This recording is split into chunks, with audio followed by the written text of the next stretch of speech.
यह कहानी है उस योद्धा की जो पैदा हुआ था सूर्य की तरह तेज, पर जीवन भर अंधेरों से लड़ता रहा। यह जन्म कथा है कर्ण की, एक ऐसे वीर की जिसका भाग्य खुद उस पर तरस खाता था। हस्तिनापुर की युवरानी कुंती तप, सेवा और मर्यादा की मूर्ति थीं। एक बार उन्हें महर्षि दुर्वासा का आशीर्वाद मिला, ऐसा वरदान जिससे वे किसी भी देवता का आह्वान कर सकती थीं। कुंती ने वरदान की शक्ति को परखने के लिए एक बार सूर्यदेव का स्मरण किया, पर यह आह्वान खेल नहीं था और सूर्यदेव उपस्थित हो गए। हे कुंती, तुम्हारे स्मरण ने मुझे उपस्थित होना आवश्यक किया है। तुम्हें एक तेजस्वी पुत्र की प्राप्ति होगी, मेरे ही तेज से उत्पन्न। भगवान, मैं अविवाहित हूं, मैं इस वरदान का भार कैसे उठाऊंगी? चिंता मत करो, यह पुत्र दिव्य होगा और तुम्हारी पवित्रता अटल रहेगी। और उसी क्षण कुंती की गोद में एक तेजस्वी दिव्य बालक प्रकट हुआ। उसके कवच कुंडल जन्मजात थे, उसका शरीर मानो प्रकाश से ढला था।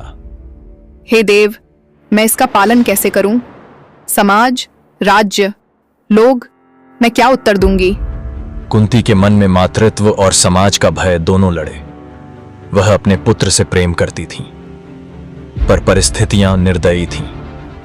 कुंती एक छोटी टोकरी में मुलायम कपड़ा बिछाती हैं, बच्चे को रखती हैं। मेरे लाडले, मैं तुम्हें छोड़ जरूर रही हूं, पर तुम एक दिन महान बनोगे। मेरी मजबूरी को क्षमा करना। कुंती ने टोकरी को नदी की धारा के सुपुर्द किया। उनकी आंखें दूर तक उस बहती टोकरी को देखती रहीं, जब तक कि वह बिंदु भी न बन गई।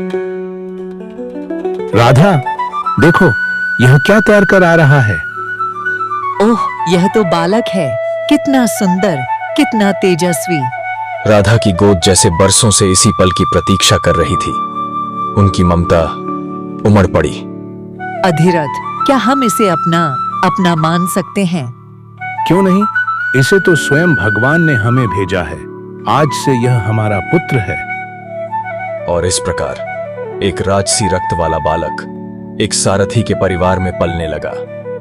राधा और अधिरथ ने उसका नाम रखा कर्ण। कर्ण कर्ण कर्ण धीरे धीरे बड़ा होने लगा। उसके भीतर असाधारण साहस था।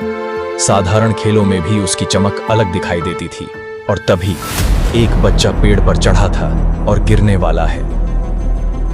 जल्दी मुझे पकड़ लो। डरो नहीं, मैं आ रहा हूं। कर्ण फुर्ती से चढ़कर उसे पकड़ लेता है। कर्ण, तू तो सच्चा हीरो है। कर्ण में करुणा और वीरता दोनों साथ साथ पनप रहे थे। राधा उसे प्यार से देखती और अक्सर कहती, कर्ण, तुम किसी महान बनने के लिए पैदा हुए हो बेटा। एक दिन गांव में एक रहस्यमयी ब्राह्मण आया। उसकी दृष्टि कर्ण पर पड़ी और वह हैरान रह गया। हे बालक, तुम्हारे शरीर में सूर्य का तेज झलक रहा है। तुम सामान्य नहीं हो। महानता तुम्हारी छाया बनकर तुम्हारे पीछे पीछे चलेगी, पर तुम्हारा मार्ग सरल नहीं होगा। महाराज, क्या मैं भी धनुर्विद्या सीख सकता हूं? सीखोगे ही नहीं, एक दिन संसार तुम्हें सबसे बड़ा धनुर्धर कहेगा। किंतु कर्ण का मार्ग वास्तव में आसान नहीं था। उसे अभी तक नहीं पता था कि उसे शिक्षा कैसे मिलेगी, कौन उसे स्वीकार करेगा और उसका जन्म सत्य क्या है। अगले भाग में कर्ण विद्या की तलाश में निकलता है। क्या उसे कोई गुरु मिल पाएगा और किस रहस्य से उसकी किस्मत बदल जाएगी? जानने के लिए देखते रहिए दानवीर कर्ण। भाग पसंद आया हो तो चैनल को सब्सक्राइब करें और कमेंट में बताइए कर्ण की कौन सी बात ने आपको सबसे ज्यादा छुआ।